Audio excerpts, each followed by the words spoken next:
Baik, selamat sore. Saya Muhammad Arifin Sidik, peserta Laskar, CPNS, Kemendagri, dan STAN gelombang 1. Nah, hari ini kami baru saja menyelesaikan pembelajaran materi Smart ASN dan Manajemen ASN.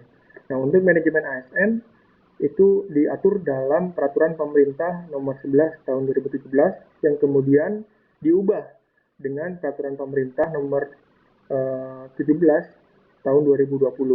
Nah, inti dari kedua materi ini adalah sebenarnya bagaimana manajemen ASN dan smart ASN menunjang seorang ASN untuk mencapai fungsinya sebagai ASN. Nah, untuk fungsi ASN sendiri itu ada tiga yang utama. Yang pertama adalah pelaksana kebijakan publik, yang kedua pelayan publik, yang ketiga pemersatu dan perekat bangsa. Nah, ini adalah sebenarnya muara dari pembelajaran Smart ASN dan manajemen ASN. Di dalam dari manajemen ASN ini, selain manajemen terkait dengan organisasi, namun juga diatur bagaimana manajemen terkait dengan individu sebagai ASN. Manajemen organisasi turunannya sangat banyak, ada 14 turunan, dari mulai pengadaan barang jasa sampai dengan pengaturan SOP dan lainnya. Sementara untuk manajemen individu, bagaimana caranya sebuah organisasi mampu menanamkan nilai-nilai berakhlak kepada seorang ASN. Sehingga peran dari manajemen ASN ini sangat penting karena ketika sebuah organisasi tidak dikelola dengan baik, maka untuk mencapai tujuan organisasi dan menjalankan fungsi individu sebagai bagian dari organisasi itu akan sulit untuk dicapai. Nah, setelah pembelajaran selesai, kami diberikan beberapa tugas yang terdiri dari tugas individu maupun tugas kelompok.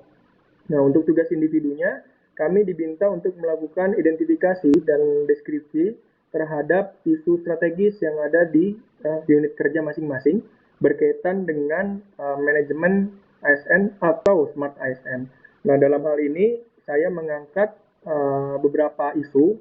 Yang pertama adalah isu terkait perubahan jabatan struktural ke jabatan fungsional. Tentu isu ini merupakan isu yang sedang hangat karena baru saja disepakati sejak tahun 2020 untuk pemerintah pusat dan 2021 untuk pemerintah daerah.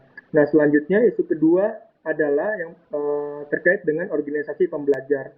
Organisasi pembelajar adalah sebuah hal yang menjadi kebutuhan bagi sebuah organisasi untuk terus mengembangkan inovasi. Terus yang ketiga terkait dengan adaptasi seorang ASN serta kompetensinya terhadap perubahan zaman yang memasuki era industri 4.0. Nah, ini juga penting karena birokrasi tentu harus menyesuaikan dengan customer yang kita layani. Nah, menurut beberapa data memang kita temukan bahwa masyarakat Indonesia sekarang mayoritas banyak berselancar di internet. Seperti itu, makanya kita harus menyesuaikan dengan kondisi tersebut. Terus yang ketiga, saya juga mengangkat isu terkait dengan pengolahan data. Jadi sebenarnya data-data itu cukup banyak, hanya saja data-data yang ribuan tersebut tidak dikelola menjadi sebuah informasi.